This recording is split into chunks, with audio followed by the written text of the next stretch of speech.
breathing, in yoga breathing, you're asked to keep your tongue in the yogic position, which is touching the tip of your tongue to the alveolar ridge behind your upper front teeth, like that, and just keep it there. In yoga philosophy, they say there are two energy currents in the body, one positive and one negative, that end with those 2 points, and that when you make that contact, it keeps the energy of the breath within. I have no idea what that means in terms of Western physiology, but they're the ones who invented it, so we should do it the way they say. So you're going to keep your tongue in that position. And in this exercise, you're going to breathe in through your nose quietly and out through your mouth, making a sound. So you're going to blow air out. It helps if you purse your lips out and press your tongue up. So you're going to be exhaling around your tongue. You'll figure out how to do that. So the exercise begins by letting all the air out through your mouth. I should also say you can do this in any position. You can do it standing, lying, sitting. If you're sitting, it's good to keep your back straight and your feet on the floor. So you're going to let all the air out through your mouth. Then you're going to breathe in through your nose quietly to a count of 4. Hold your breath for a count of 7. And exhale through your mouth to a count of 8. And then you will repeat this for a total of 4 breath cycles, and that's it. So let me demonstrate it to you, and then we'll do it together, and I'll count for you. So it looks like this.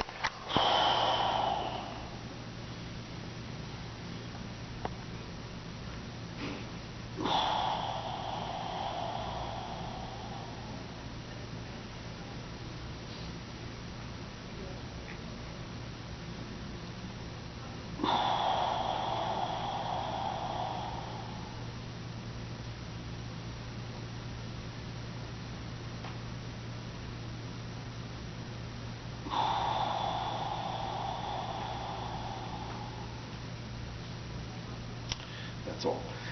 It's a little hard for me to talk to you after I do that because this produces a very pleasant altered state of consciousness that I would rather stay in. Okay, so we're going to do this together, and I'm going to count for you at a rate that I think will be comfortable. Remember, you've got to get enough air in on the 4 to last you for the holding for the 7.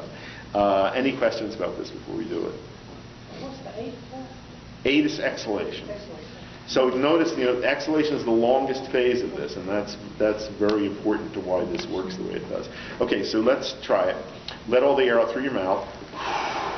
Close your mouth in through your nose. 2, 3, 4. Hold. 2, 3, 4, 5, 6, 7. Out. 2, 3, 4, 5, 6, 7, 8. Close in. 2, 3, 4. Hold. 2, 3, 4, 5, 6, 7. Out. 2, 3, 4, 5, 6, 7, 8. Close in. 3, 4. Hold. 2, 3, 4, 5, 6, 7. Out. 2, 3, 4, 5, 6, 7, 8. One more. Close in. 2, 3, 4. Hold. 2, 3, 4, 5, 6, 7. Out. 2, 3, 4, 5, 6, 7, 8. Good. Now again, just breathe normally. And notice any changes you feel.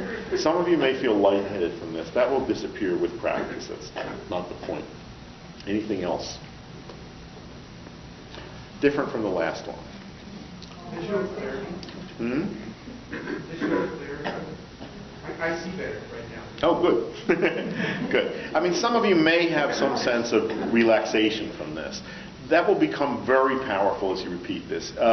With breathing practice, this is like water cutting the Grand Canyon. It's not how intensely you do this.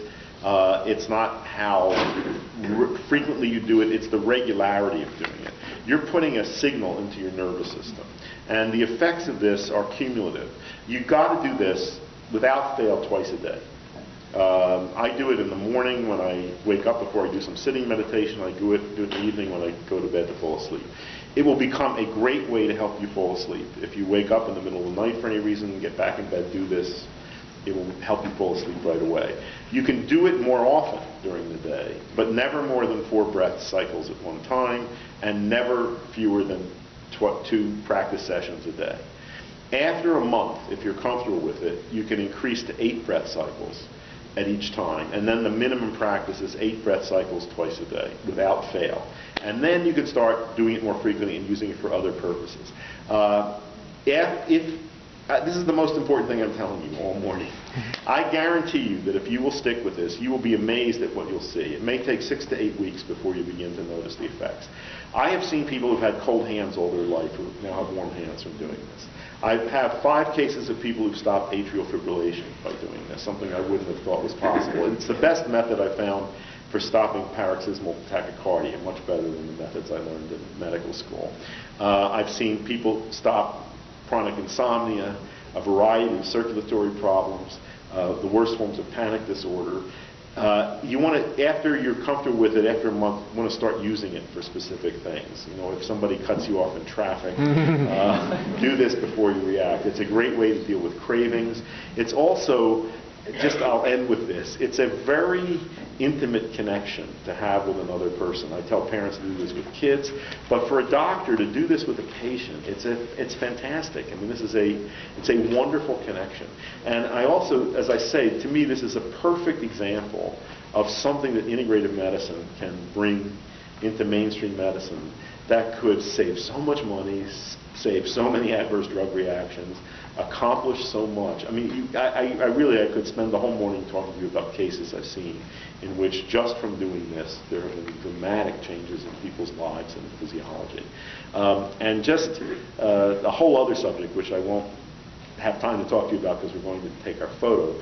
But there are very interesting spiritual traditions based on breath. In many cultures, breath is seen, the movement of breath is seen as the movement of spirit in the body. The words for spirit and breath are the same in many languages, unfortunately not in English. But in Sanskrit, prana means both breath and spirit. Arabic, Hebrew, same. Latin, spiritus, Greek, pneuma, the same word. And unfortunately in English it's not there, so we don't see that connection. In many cultures, I think this is true in Arab culture and Islam, that life is seen to be, well, one belief is that Allah allots you a certain number of breaths before you're born. And when you use them up, you die, so that's an argument for slowing your breathing down. In many cultures see life beginning with the first breath, that they know that this is true in Native American culture, for example, that the idea is that spirit is in the vicinity of the body but not connected to it until the breath cycle begins. I mean, there are very interesting beliefs about this. And also, if you don't know this, the literal meaning of the word conspiracy is to breathe together. So we are engaged here in conspiracy, better health and health care. All right, thank you. Wonderful. Big round of applause.